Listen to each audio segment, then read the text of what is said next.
to Snooker Pro Tips. This clip now is actually to show you how to improve your long potting.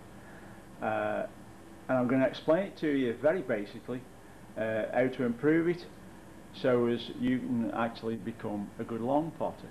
Now, a lot of players out there, what they normally do is they'll put the white on the baulk line, they'll put the blue on the blue spot or a little bit further and practice that way.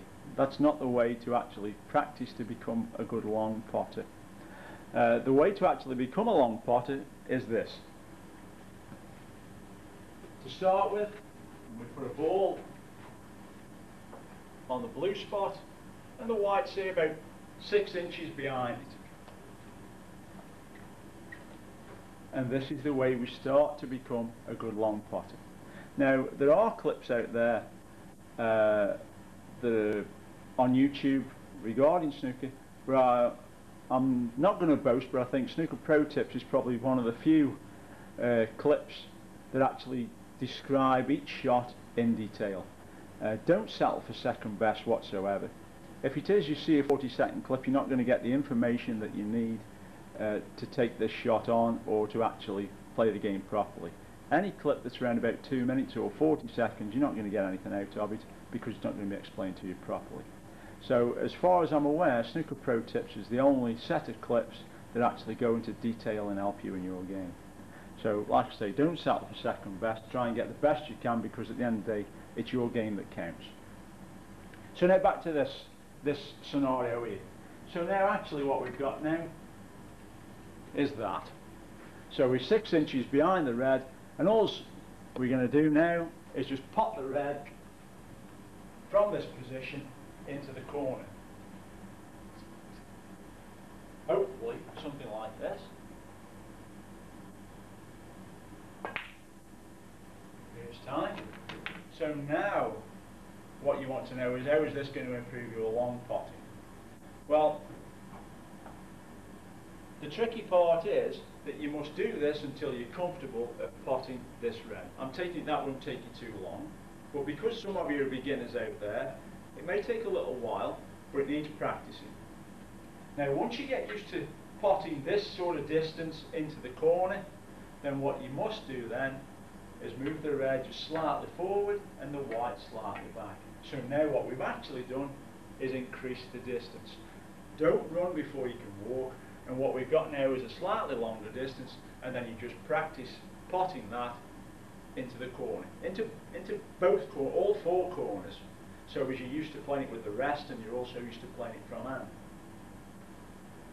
So now once you've got used to this distance, again we move the red slightly forward, the white slightly back, and I think you now can just about see now where this clip is actually going.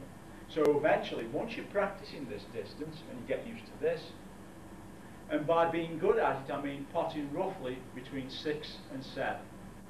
5 to 7 is very good if it is you're an absolute beginner.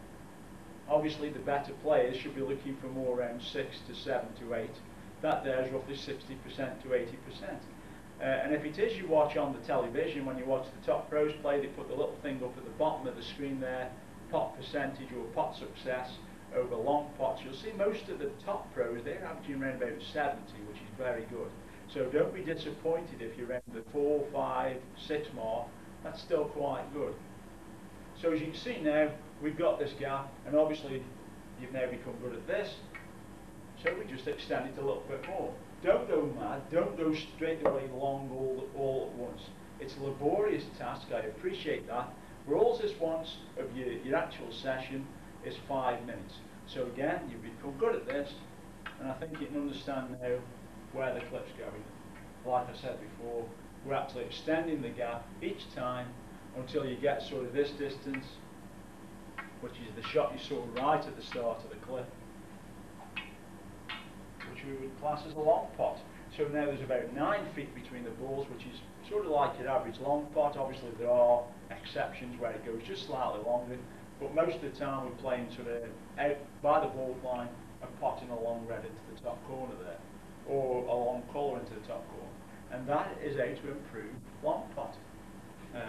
So for all of you out there who, when you do message me and all the rest of say the rest of your game's great but your long potting's rubbish, that there is a little exercise, 5 minutes of your session to improve your long potting. If you do have any comments, please leave them. If you have any questions, again, get in touch. I don't mind. That's what Snooker Pro Tips is all about, is you firing questions, me giving you answers. I do ask you the odd question myself, so just send in anything at all, anything you feel like talking about, get in touch. Thank you for listening. Thank you for watching. Thank you.